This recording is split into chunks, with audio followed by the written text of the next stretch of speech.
আসসালামু আলাইকুম প্রিয় বন্ধুরা, কেমন আছেন? আশা করি সবাই ভালো আছেন। আজকে চলে এসেছি হলদা নদীর তীরে। এটা কোন জায়গায় হতে পারে বন্ধুরা? এটা হচ্ছে চট্টগ্রাম ফটিকছড়ি নাজিরহাট।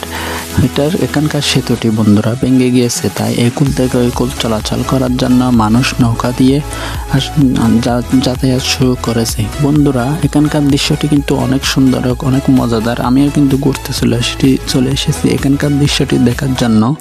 শুধু তাই নয় বন্ধুরা, এখানকার নৌকা চলাচল এগুলো দেখতে একটা অনেক সুন্দর একটা ভালো ভাব মনের মধ্যে একটা শান্তি চলে আসে বন্ধুরা। আমিও কিন্তু একটা নৌকাতে উঠে পড়বো কিছুক্ষণের মধ্যে বন্ধুরা। নৌকায় ওঠার আমার কিন্তু অনেক শখ বন্ধুরা। আপনাদের যদি নৌকায় চড়ার ইচ্ছা হয় বন্ধুরা, এখানকার দৃশ্যটি দেখার জন্য এবং নৌকায় চড়ার জন্য এখানে চলে আসবেন বন্ধুরা। এখানকার কিন্তু দৃশ্যগুলো অনেক সুন্দর বন্ধুরা। আমিও কিন্তু একটা নৌকা ওঠার জন্য চলে যাচ্ছি বন্ধুরা। জানি না উঠতে পারবো কিনা, অনেক কষ্টের জোরে বা বন্ধুরা একটা নৌকায় উঠাই পড়েছি ভাই বন্ধুরা। এখানকার দৃশ্যটি কিন্তু অনেক সুন্দর বন্ধুরা। আমি এখানকার নৌকায় উঠে অনেক মনের মধ্যে একটা অনেক ভাব আনন্দ লাগতেছে বন্ধুরা। আপনাদেরকে বলে বোঝাতে পারবো না বন্ধুরা।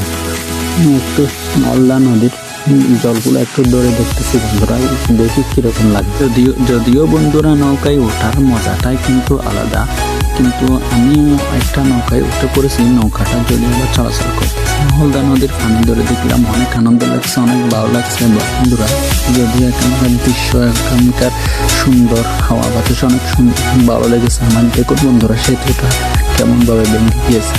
এটার বর্তমান এটার নতুন করে কাজ চলিতেছে, নতুন করে নির্মাণ করার জন্য বন্ধুরা। আজকের ভিডিওটি কেমন লেগেছে অবশ্যই জানাবেন, চ্যানেলটি সাবস্ক্রাইব করে দিবেন বন্ধুরা।